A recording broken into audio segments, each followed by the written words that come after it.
Nah, kalau belum ada kita langsung ke materi ya. Pertama, pengertian bencana. Bencana adalah peristiwa apa?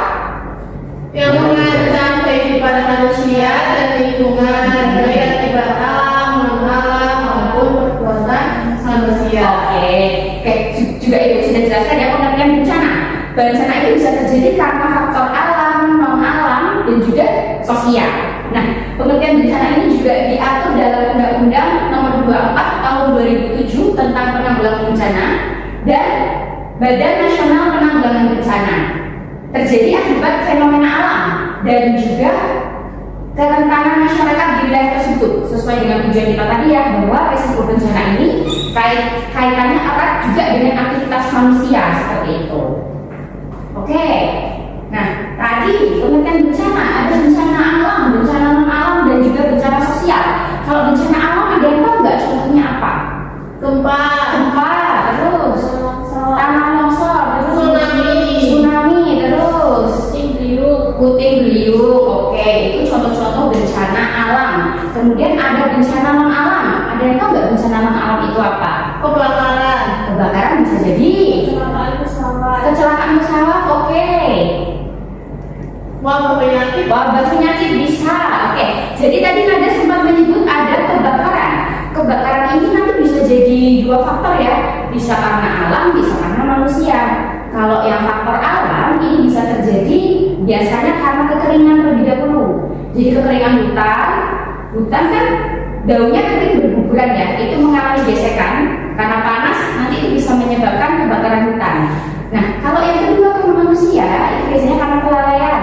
Misal, Noval masak mie di rumah, lupa gak dimatikan kompornya, memicu kebakaran karena ketika masak kompornya terlalu panas meledak, akhirnya terjadilah kebakaran.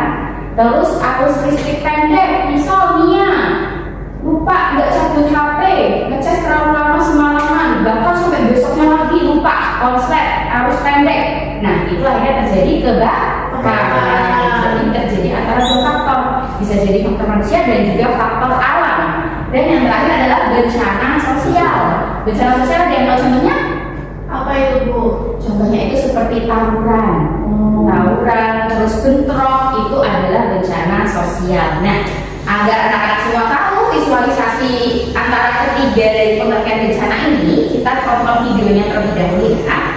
Yang pertama kita tonton yang bencana alam. Bisa disaksikan terlebih dahulu ya. Ini adalah beberapa kompilasi atau kumpulan video-video tentang bencana alam di seluruh dunia. Bisa dilihat terlebih dahulu, oke?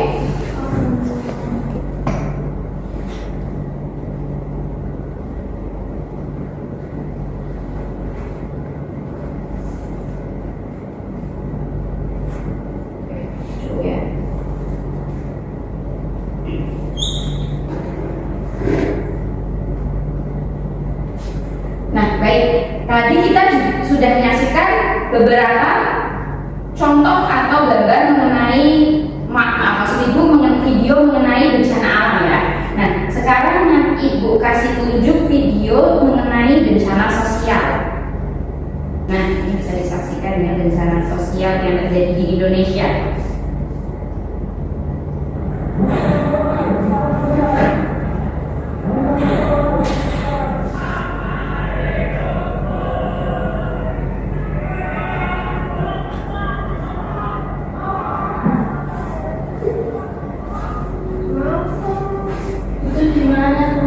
Ini di Jakarta kemarin bentrok. Kamu bukannya demo ya? Ya, demo kan sama saja bentrok, Nova.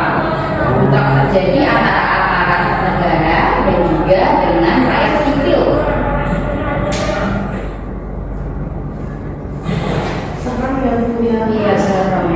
Maka dari itu ini disebut dengan bencana sosial.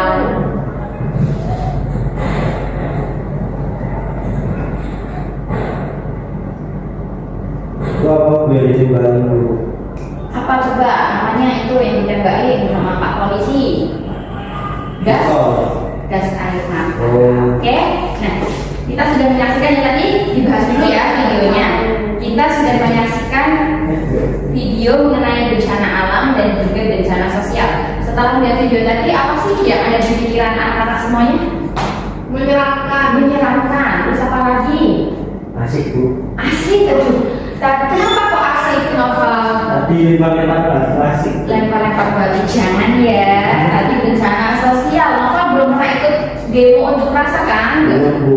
Nggak boleh ya. Tidak boleh karena itu kerusuhan. Itu nanti merugikan masyarakat, merugikan negara juga. Kalau nanti kalian ketika nanti sudah duduk di bangku kuliah, ikut aksi demo seperti itu, beraksilah dengan beretika, tidak dengan anarki. Jadi kalian bisa melakukan seruan aksi massa tapi dengan beretika, tidak dengan merusak apa namanya fasilitas negara, fasilitas umum. Betul sekali. Nah, kemudian selanjutnya tadi bencana non alam. Nah, ini tadi Nokia yang menyebutkan kecelakaan pesawat. Jadi bencana non alam itu apa aja sih? Tadi Nada juga menyebutkan wabah penyakit. Betul. Bencana non alam itu ada wabah penyakit, kecelakaan pesawat, dan juga kegagalan industri atau modernisasi. Atau kalau kecelakaan pesawat itu adalah kegagalan teknologi. Jadi ketika suatu kegagalan teknologi terjadi, misal kecelakaan pesawat, itu nanti bisa menyebabkan bencana karena selain korban jiwa itu juga merugikan lingkungan sekitarnya juga ya apabila terjadi kecelakaan. Terus yang baru aja kemarin terjadi kegagalan teknologi apa? Ini enggak, baru aja kemarin terjadi kecelakaan apa? Kereta api antara apa dan apa? KRL sama Anglo. Betul, KRL dan juga Argo Bromo Anggrek. Itu terjadi karena apa? Kegagalan teknologi. Kronologinya kan ada kereta berhenti karena ada taksi berhenti. Terus dari arah sebaliknya itu berhenti. Nah, dari belakang ditabrak sama KA Argo Bromo Anggrek. Nah, itu karena apa? Karena pihak PT Kereta Apinya gagal menerima sinyal, nggak ada sinyal yang masuk, akhirnya terjadilah kecelakaan itu.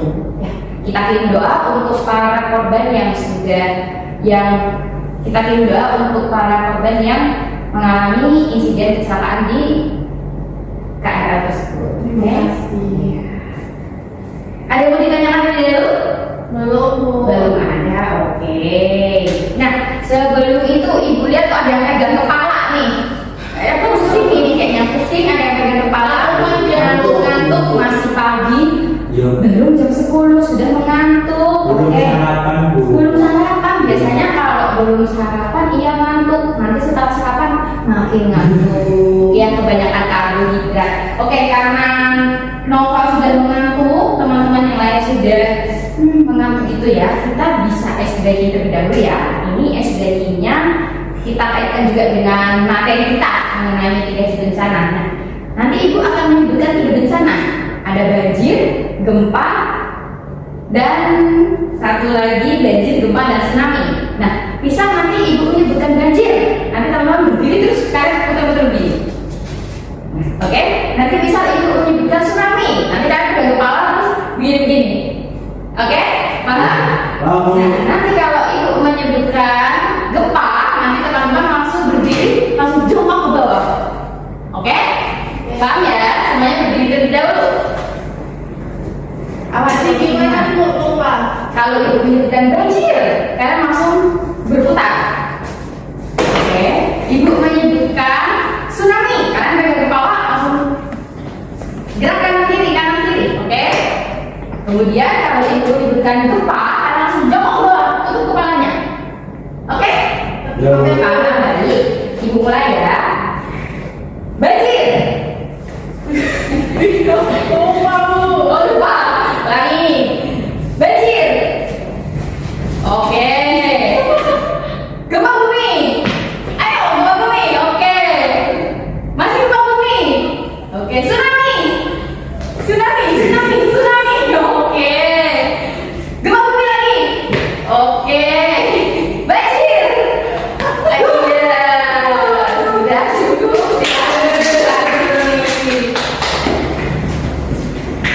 Oke, sudah nggak ngantuk ya, agak berkeringat sedikit. Oke. Nah, kita sudah SD. Sekarang kita akan menyaksikan contoh bencana alam yang pernah terjadi di Indonesia. Oke, ini ada contoh tsunami dan gempa di Aceh tahun 2004. 2004 kalian udah lihat belum? Belum. Ini jadi kelihatan ya umur ibu di sini gitu ya. Oke, ini ada contoh bencana alam yang pernah terjadi di Indonesia. Salah satunya tsunami dan gempa di Aceh. Ini bencana yang cukup besar ya skalanya, korban jiwanya juga cukup besar, dampaknya juga sangat membekas bahkan sampai sekarang. Kemudian di Aceh ini juga diberikan semacam museum gitu ya untuk mengenang tragedi tsunami Aceh di tahun 2004 ini. Terus ini banjir kali gawe, kita sudah sering ya banjir karena kita juga di lingkungan SMP 25 Semarang. Ini kan dekat dengan banjir kanal ya, jadi kita lumayan akrab dengan banjir seperti itu. Iya Bu. Kemudian erupsi Gunung Merapi tahun 2010. Nah, 2010 sudah pernah mendengar kabar erupsi Gunung Merapi? Sudah. Sudah hanya dengar-dengar saja ya. Karena erupsi Gunung Merapi ini juga lumayan cukup mengerikan ya dan memakan korban jiwa, termasuk juru kuncinya. Ada yang tahu nggak nama juru kuncinya siapa? Bang Marijan. Bang Marijan, betul sekali. Jadi siapa? Tadi kan tahu dong, tahu dong novel kan. Bang Marijan ini cukup terkenal, jadi dari tahun ke tahun pasti tahu legenda tentang Bang Marijan ini. Iya. Kan sudah melegenda ya tokoh dari Bang Marijan ini begitu. Atau ada yang tahu nggak Gunung Merapi ini letaknya di mana? Jogja Bu. Jogja. Ada yang pernah ke Jogja? Udah Udah, Bu. bukan dia. Sering Bu. Terus tadi itu SD Bu. Waktu studi SD. Jadi di Gunung Merapi ini ada semacam bangunan atau museum Gunung Merapi seperti itu. Nanti kalau kita ada kesempatan, kita akan wisata edukasi. Nanti kita ke Jogja, kita nanti ke museum yang ada. Nanti kita akan ke museum Gunung Berapi. Oke? Kita lanjut ya. Next. Oke, tadi Ibu sudah menjelaskan bahwasanya sekolah kita itu akrab dengan banjir, atau lebih tepatnya di Kota Semarang ya, kita sudah tidak asing lagi dengan banjir karena hampir setiap tahun kita pasti bertemu dengan banjir. Contohnya kemarin kita baru merayakan HUT Kota Semarang ya. Iya Bu. Ada yang nonton enggak kemarin paradenya? Enggak ya, karena tiba-tiba hujan besar, parade kita sambil hujan-hujanan sambil banjir gitu ya. Lihat di TikTok. Iya, lihat di TikTok ya bahwa Kota Semarang pas HUT kebetulan juga banjir. Nah, kita lihat nih di lingkungan sekolah kita SMP Negeri 25 Semarang. Nah, kita lihat di sebelah sini. Ini. Kelihatan nggak? Kelihatan Bu. Kelihatan ya. Nah, ini kalau kalian lihat, ini apa? Kalian tahu nggak? Sungai. Sungai, betul. Nah, ini adalah wilayah banjir kanal. Banjir kanal yang sering dilewati air ya, tentu saja ya. Jadi banjir kanal ini dibuat untuk mencegah banjir sebenarnya tujuannya. Namun karena drainase kita yang buruk dan juga kalau kalian jalan-jalan di sekitaran DP Mall itu, kalau kalian lihat kan gorong-gorong airnya itu kebanyakan tertutup. Jadi aliran airnya tidak bisa masuk. Jadi walaupun sudah dibuat saluran yang baik, tapi karena tertutup airnya meluap dan menyebabkan banjir. Bahkan banjir kanal ini pun kalau curah hujannya terlalu tinggi, airnya bisa naik. Nah, maka dari itu kadang sekolah kita juga ikut banjir karena lokasinya sendiri saja dekat. Nih kita lihat ya, lokasinya sangat dekat dengan SMP kita. Nih, SMP kita di sini, banjir kanal di sini. Jadi ketika sudah hujan, ini kan juga area banjir kanalnya nih. Di sini kelihatan ya, yang tanda biru ini ya. Iya. Nah, ini bisa menyebabkan banjir dan lingkungan SMP kita terendam banjir. Oke, kita sudah jalan-jalan. Kita kembali lagi ya. Oke, kita sudah belajar mengenai sumber bencana alam. Kita tadi juga sudah jalan-jalan keliling lingkungan SMP 25 Semarang. Sekarang Ibu mau tanya kalian, kenapa sih Indonesia kok rawan bencana? Anda tahu nggak kenapa? Karena di wilayah Dikelilingi Gunung Merapi Bu. Dikelilingi Gunung Merapi, betul. Pintar sekali, Novel. Dengar dari mana? Dari Bu. Dari YouTube. Oke, ya. Sudah langsung ditebak oleh Novel ya, bahwasanya kenapa sih kok Indonesia kok sering bencana? Jawabannya adalah karena kita dilewati oleh cincin api Pasifik atau Ring of Fire. Nah, ini melintang ya. Ini adalah jajaran gunung berapi aktif yang ada di Indonesia. Bayangin ini sebanyak ini gunung berapi aktif. Kalau tiba-tiba meledak bersama gimana gunungnya? hancur Hancur lebur. Ya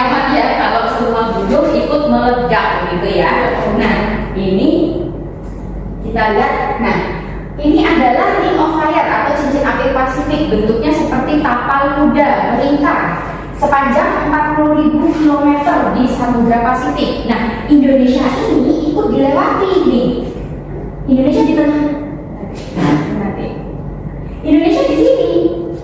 Nah, Indonesia di sini dilewati cincin api Pasifik yang membentuk tapal kuda, sehingga butuh kata novel. Karena dilewati cincin api Pasifik, sering terjadi bencana alam, terutama gunung meletus, gempa bumi. Tiap tahun pasti ada kan informasi, entah itu gempanya skala kecil atau skala besar. Nah, kita tadi sudah belajar mengenai pengertian bencana, contoh-contoh bencana, dan ini adalah dampaknya. Dampak dari bencana itu apa sih? Yang pertama, menimbulkan korban jiwa. Yang kedua apa? Mengganggu aktivitas sosial dan ekonomi. Oke, yang ketiga merusak lingkungan dan infrastruktur, dan yang terakhir stres psikologis. Kenapa sih kalau ada bencana pasti seseorang mengalami stres psikologis atau psikologisnya kena? Ada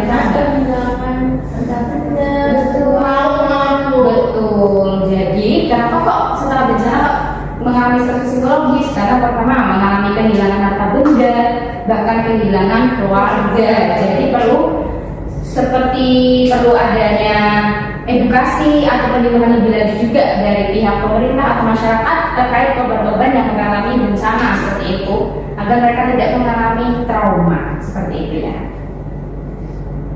Nah, kita tadi sudah belajar bencananya, sekarang kita belajar mengenai mitigasi bencananya. Nah, di awal tadi itu sudah tanyakan mitigasi itu apa sih? Terus Nadia tadi jawab apa? Pencegahan. Oke. Jadi ada mitigasi dan juga ada adaptasi. Mitigasi ini dilakukan sebelum terjadinya bencana. Jadi sebelum terjadi bencana kita sudah tahu nih apa yang harus kita lakukan. Nih, tujuan mitigasi bencana ya, mengenali resiko bencana terlebih dahulu. Tujuan mitigasi itu mengenali risiko bencana, mengurangi dampak, terus merencanakan, meningkatkan pengetahuan sehingga mengurangi risiko yang ditimbulkan. Nah, bedanya sama adaptasi apa sih? Kalau adaptasi ini terjadi setelah bencananya. Jadi ketika bencana sudah terjadi, sudah istilahnya terlanjur terjadi, itu yang dilakukan adalah adaptasinya. Jadi pasca traumanya, kemudian memperbaiki infrastrukturnya, itu disebut dengan adaptasi. Kalau mitigasi itu adalah mengenali resikonya terlebih dahulu agar kita tidak terkena, atau misalnya terdampak itu tidak begitu besar dampaknya, seperti itu. Nah, ini jenis-jenis mitigasi bencana ya. Mitigasi bencana ada mitigasi untuk gempa bumi, mitigasi banjir, kemudian tanah longsor, badai, tsunami, kebakaran, dan kekeringan. Jadi tiap-tiap bencana memiliki cara mitigasinya sendiri-sendiri, seperti itu. Nah, ini panduan mitigasi. Kalian tahu nggak kalau Indonesia itu punya buku panduan tentang mitigasi bencana? Nggak tahu. Nggak tahu ya. Ibu bantu kirim ke grup kelas kita ya untuk buku panduannya, nanti bisa dicek. Nah, di Indonesia kita memiliki beberapa buku panduan atau buku saku untuk menanggulangi bencana. Namun sayangnya di Indonesia ini penerapan mitigasi ini tuh belum berjalan dengan baik. Kalau kita samakan dengan panduan mitigasi tsunami milik Jepang, itu mereka juga sudah punya buku panduannya. Bahkan di Jepang itu apabila ada informasi mengenai tsunami itu sinyalnya langsung dikirimkan detik itu juga. Sebenarnya kita juga punya ya yang diprakarsai langsung oleh BMKG. Jadi kalau ada informasi bencana pasti BMKG juga mengirimkan sinyal ke kita. Namun sayangnya untuk sinyalnya tidak secepat itu. Jadi masih sangat perlu perbaikan lagi ke depannya. Namun dengan adanya buku panduan ini juga bisa dilihat ya bahwa masyarakat kita juga tanggap bencana atau mengerti apa itu mitigasi bencana. Nah, ini untuk pengalaman teman-teman atau ibu berikan istilahnya masukan ya ke teman-teman bahwasanya untuk mitigasi itu kita mulai dari skala keluarga terlebih dahulu ya. Jadi nanti kalian bisa menyiapkan semacam backpacker atau barang-barang yang mudah dibawa ketika terjadi bencana. Itu bisa berisi makanan yang awet, kemudian bisa diisi juga dengan dokumen-dokumen berharga, uang atau apapun yang udah dibawa ketika bencana itu terjadi. Jadi nanti kalian ketika pulang bisa bilang ke orang rumah, ibu kata bu guru di rumah untuk meminimalisir terjadinya bencana atau melakukan mitigasi, ibu bisa menyiapkan tas tangguh bencana berisi sesuatu atau barang-barang yang dibutuhkan. Jadi ketika nanti misalnya ada bencana apapun, tas ini sudah siap, tinggal dibawa gitu. Nah, sayangnya di buku panduan mitigasi ini kita tidak diajarkan hal sekecil itu, jadi belum ada. Masih perlu perbaikan terlebih dahulu untuk buku panduannya. Namun ini juga sudah baik ya, karena kita sudah memiliki buku panduan mitigasi ini. Kurang lebihnya nanti bisa diperbaiki lagi oleh pemerintah kita ya mengenai buku panduan mitigasi ini. Ibu juga sudah share di grup kelas, nanti bisa dipelajari, oke? Oke Bu. Nah, sekarang ayo kita diskusi sambil bermain. Oke, hari ini kita akan bermain mengenai puzzle karena kita di sini ada keterbatasan ya. Jadi nanti ibu bagi dua kelompok. Silakan nanti satu kelompok maju menyelesaikan satu puzzle dalam waktu 3 menit. Nanti apabila dalam waktu 3 menit puzzle-nya belum selesai, mau tidak mau harus kembali lagi ke tempat duduk. Oke? Jadi nanti puzzle-nya ada dua, mengenai banjir dan juga tanah longsor. Silakan mau dipilih siapa yang mau banjir. Saya Nada dulu ya. Nada banjir, kelompoknya Nopal, tanah longsor. Nopal nanti bersama dengan Novia, Nada nanti bersama dengan Nia. Kita akan menyusun puzzle ini mengenai puzzle banjir. Silakan, sudah siap? Siap. Sudah mengirimkan gambarnya yang sudah jadi, bisa dicek terlebih dahulu, dipahami gambarnya. Setelah paham, maju ke depan, kita susun puzzle-nya. Sudah siap? Sudah. Oh, ya. Maksudnya satu-satu atau gimana? Berdua langsung, kalian nanti diskusi di depan. Oke? Sudah siap? Ibu timer 3 menit ya. Oh, mana dulu Bu? Banjir dulu. Banjir. Oke, sudah siap. Nanti masih dulu. Sudah? Gak boleh kicau-kicau ya. Nanti kicau-kicaunya kalau sudah istirahat. Oke? Ayo Nopal, dilihat dulu nih temannya mau maju menyusun puzzle banjir 3 menit ya waktunya ya. Dimulai dari sekarang.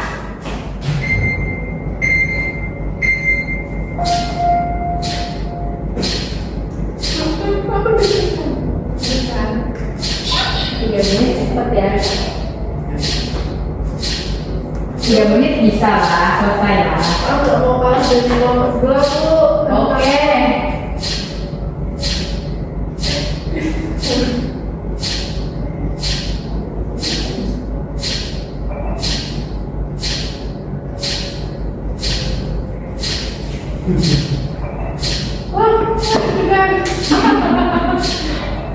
Oke, waktunya terus berjalan. 2 menit berlalu. Ayo, nada lama kali dong. Gimana pasti dia masuk. Ayo. Udah, Bu. Belum, yuk, 2 menit berlalu. Yeay. Oke, selesai. Kurang dari 3 menit. Berapa menit, Bu? 3 menit ya waktunya ya. Gampang, mudah, pasti bisa Berapa menit menyelesaikan. lebih 3? Kurang dari 3 menit ya. Iya. Oke, sekarang kelompok tanah longsor ya. Pasti bakal jadi gimana? Gagal. Bentar. Ayo, Bentar. bentar. Bentar. Oke. Oke, kelompok tanah longsor sudah siap? Kamu. Sudah ya, udah berdiri tadi. Sabar. Belum. Sabar ya. Oke, kita akan menyusun puzzle tanah longsor. Waktunya 3 menit ya. Cukup gak cukup? Kalau nanti sudah selesai, atau belum selesai? Belum dong, pulangnya nanti dong. Nanti langsung duduk ya kalau belum selesai ya. Oke, waktunya 3 menit dimulai dari sekarang. Ayo, Novia dan Noval. Tunggal dulu. Salah. Salah. Ini.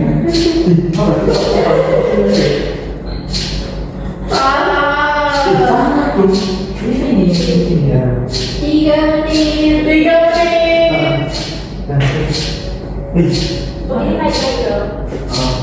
Disuruh juga coba.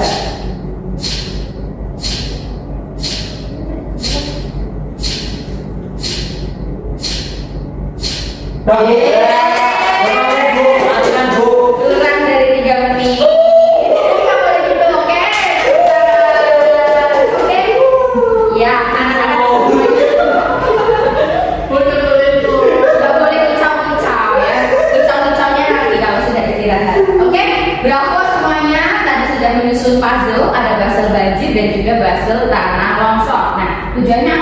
ibu menyuruh kalian menyusun ini terutama untuk melatih kreativitas kalian. Lebih refreshing, ada gamifikasi di dalam pembelajaran sebelum kita menyusun strategi sekolah tangguh bencana. Nah, ibu sudah bentuk kelompoknya ya tadi ya.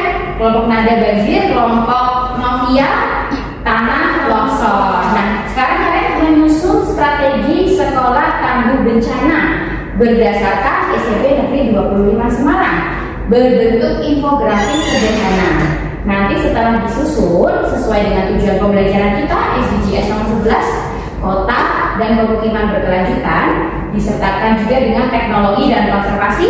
Nanti untuk infografisnya dipresentasikan di depan melalui aplikasi Canva. Kita menggunakan teknologi Canva. Oke, sudah paham instruksinya? Paham? Ya, silakan bisa dibuat untuk infografisnya. Yang sederhana saja, oke? Baik, semuanya sudah selesai. Oke, sudah dikirim ke grup kelas? Sudah. Oke, ibu cek ya.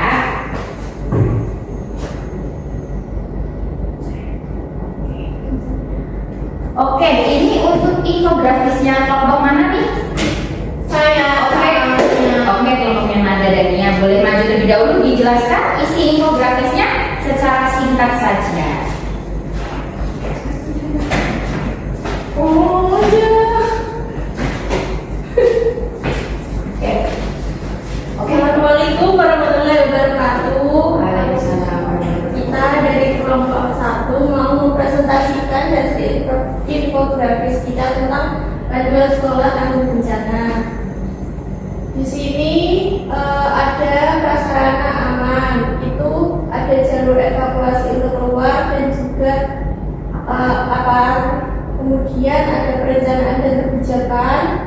Itu kita merencanakan dan tim siaga bencana sekolah. Kemudian ada simulasi dan pelatihan seperti pertama, kemudian evakuasi ketika ada bencana gempa, banjir dan sebagainya. Selanjutnya ada upaya pendidikan dan kesadaran. Contohnya integrasi pengurangan risiko bencana dan sosialisasi ke siswa maupun ke orang tua. Selanjutnya ada upaya kerjasama komunitas. Jadi sekolah itu bekerja sama dengan komunitas luar kayak damkar, puskesmas dan masyarakat sekitar sekolah. Yang terakhir upaya pemulihan pasca bencana. Ada dukungan psikososial siswa dan guru dan keberlanjutan proses belajar mengajar. Oke, terima kasih. Sekian presentasi dari kelompok kami. Wassalamualaikum warahmatullahi wabarakatuh. Waalaikumsalam warahmatullahi wabarakatuh. Beri tangan. Oke, satu lagi kelompoknya Novia ya. Nah, ini infografisnya lebih detail lagi ya. Oke, silakan bisa maju. Noval, ayo.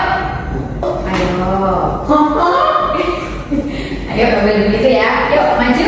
Perkenalan terlebih dahulu Noval dan Novia. Halo guys, nama saya Nopal. Yang sopan, yang baik. Hai teman-teman. Ya. Nama saya Nopal Dimas Andriawan dan ini teman saya.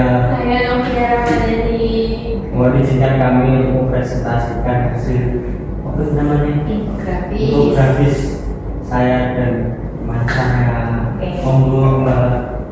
Di sini infografisnya kita memaparkan 4 panduan langkah sekolah tangguh bencana. Yang pertama, tata kelola dan manajemen itu terdiri dari tim siaga bencana sekolah, terus siklus pembuatan dokumen rencana dan lain sebagainya. Terus yang kedua, fasilitas fisik dan aman. Fondasi sekolah memiliki fondasi yang anti gempa, terus fondasi penguatan atap dan dinding menggunakan material non material.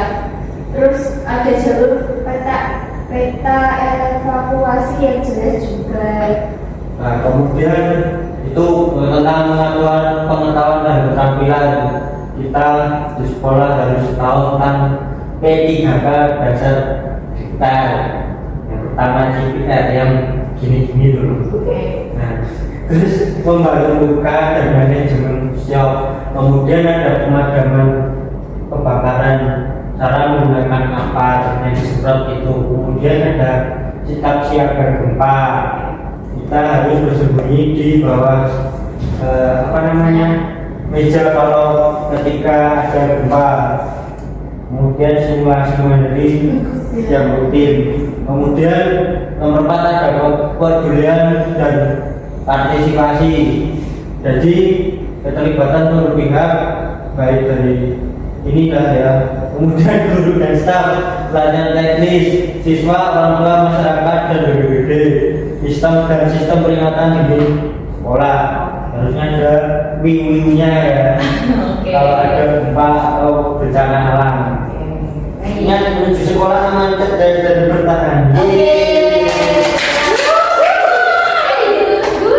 Oh ya. Mohon maaf. Sekian presentasi dari kelompok kami. Jika ada kurangnya mohon maaf. Wassalamualaikum warahmatullahi wabarakatuh. Waalaikumsalam warahmatullahi wabarakatuh. Baik, terima kasih.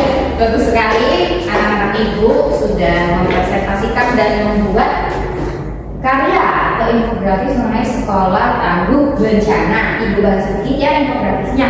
Ini tadi kelompoknya Nada dan kelompoknya Novia sudah membuat infografis kurang lebih sama. Tapi untuk yang Novia ini jauh lebih detail lagi ya, karena ada peta jalur evakuasi yang dijelaskan detail seperti ini. Oke. Jadi semuanya bagus, infografisnya sudah lengkap. Berarti anak-anak ibu sudah paham bagaimana cara memitigasi bencana. Dimulai dari skala kecil dulu, yaitu dari sekolah.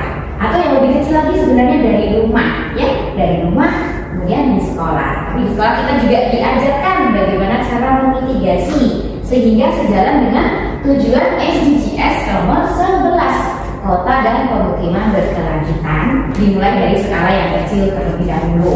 Nanti infografis dari anak-anak ini ibu kumpulkan, nanti akan ibu pajang di sepanjang lorong-lorong sekolah. Ini kan salah satu bentuk mitigasi juga. Jadi nanti bisa dilihat oleh adik kelas kalian dan juga kakak kelas kalian bahwa kelas 8 memiliki karya sekolah tangguh bencana dalam bentuk infografis. Kita juga sudah lengkap ya, bagaimana cara menggunakan apa, terus bagaimana tata kelolanya, terus tadi di infografisnya Novia juga sudah menjelaskan perannya, keterlibatannya bukan hanya sekolah tapi sampai ke masyarakat juga. Jadi infografisnya sudah cukup jelas. Nanti akan ibu print yang besar, ibu buat poster, nanti ibu tempel di sepanjang lorong sekolah. Oke, beri tepuk tangan dulu.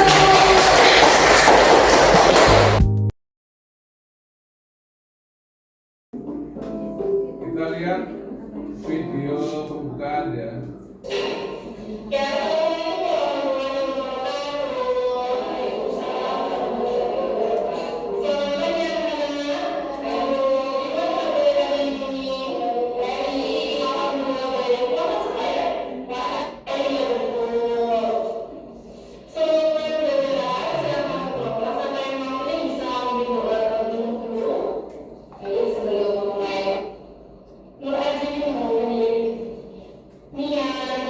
Sudah pertama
kita lihat ya untuk kegiatan awalnya, isinya apa saja sih kegiatan pendahuluan di dalam pembelajaran? Satu, menyiapkan siswa untuk siap belajar kan? Ya. Apakah itu dalam bentuk doa, kemudian cek presensi dan sebagainya. Lalu yang kedua apa? Persepsi. Yang ketiga motivasi. Yang keempat apa? Menyampaikan tujuan. Sudah semuanya nih. Sudah Pak. Sudah. Nah, sesi yang paling penting adalah di bagian persepsi. Ini yang menghubungkan materi yang akan dipelajari dengan persepsi tadi. Tadi persepsinya adalah mengenalkan pakaian dari daerah tropis dengan bersalju. Materi pembelajarannya tentang apa? Lingkungan alam dunia. Nah, kemudian sampai ada iklim tropis, subtropis, dan tentunya lagi.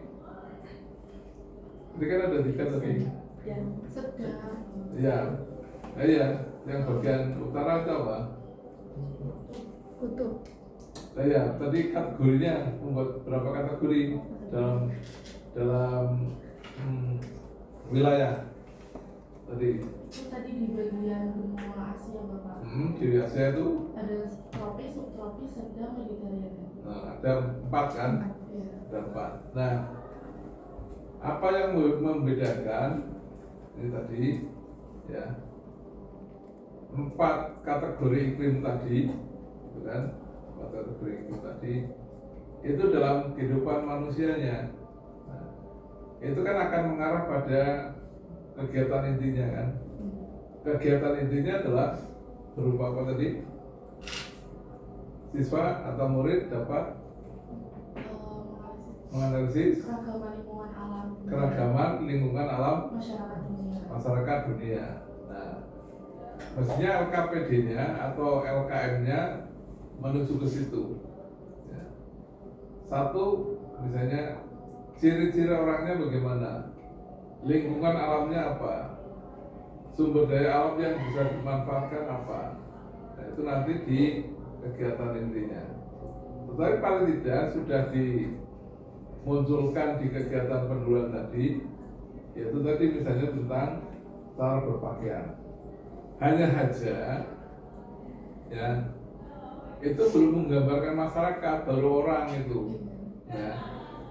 Padahal mestinya kan bisa aja menggunakan contoh masyarakat ya. Misalnya kita ambil misalnya musim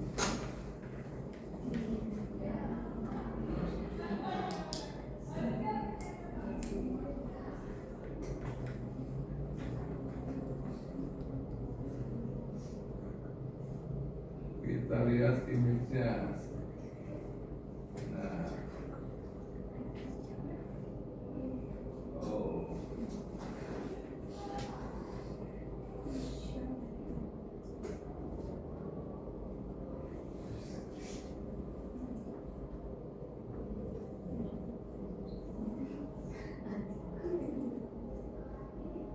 nah ini kita ambil contohnya. Jadi konteksnya konteks masyarakat karena IPS bukan perorangan saja gitu ya.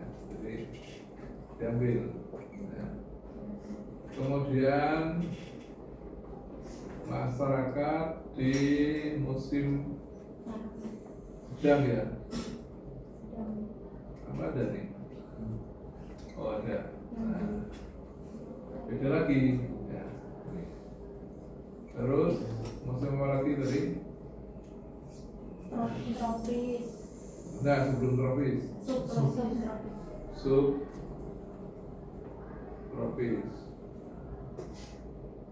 Nah, ini makanya. Jadi daerah mana saja kalau di Asia itu digambarkan petanya. Ya. Lalu masyarakat tropis. Perbedaannya misalnya lingkungan alamnya, ya. Jadi kalau di masyarakat yang ini misalnya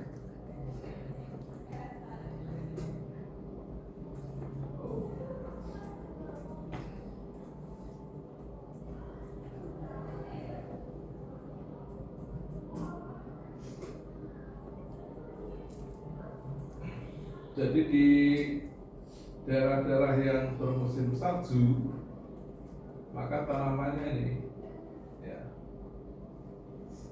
mengapa kok tinggi dan ramping? Karena apa? Mataharinya tidak ada, atau mataharinya jarang, jadi tidak mungkin lebar. Nah, tanaman di ini di musim yang tropis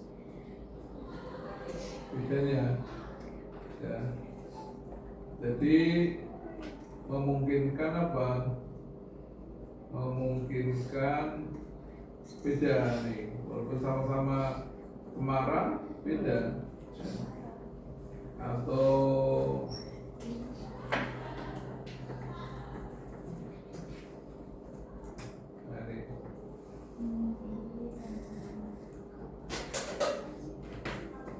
variasinya lebih banyak, ya. Kira-kira semut di Eropa ada enggak?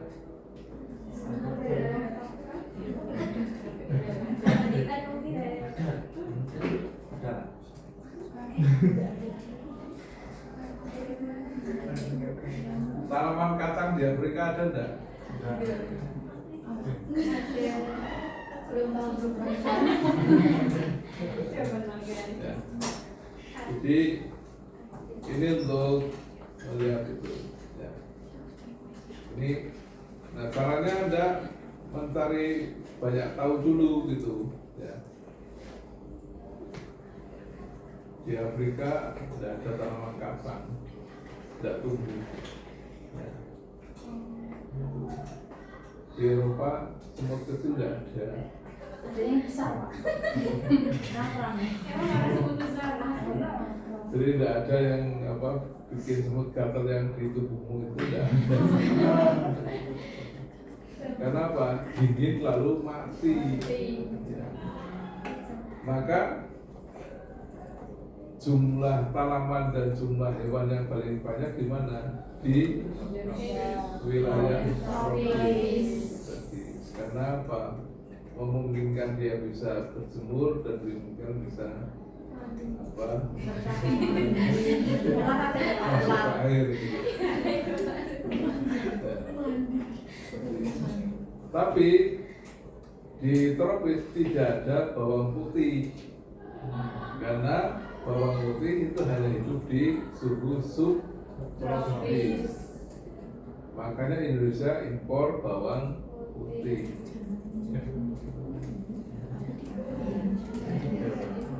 Ya kamu tanya loh. Siapa yang rumahnya bebas? Ini di sana ada yang ditanam bawang merah atau bawang putih? Bawang merah, ada bawang putih.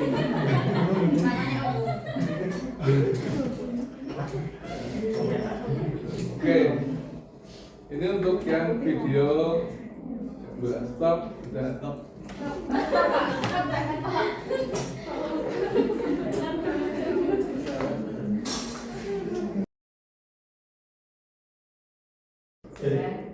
Ya. Baik, itu tadi tayangan micro teaching dari saya dari kegiatan inti. Baik, itu tadi tayangan micro teaching dari saya dari kegiatan pendahuluan, inti, dan juga mikro yang full dari awal sampai akhir. Kemudian silahkan apabila dari teman-teman ada tanggapan atau kritik terkait dengan micro teaching saya, dipersilakan. Saya ya boleh silakan. Baik, tadi untuk keterampilan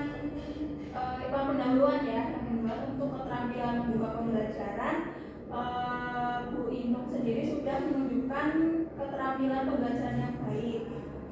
Kemudian juga terdapat apersepsi tadi di awal pembelajaran.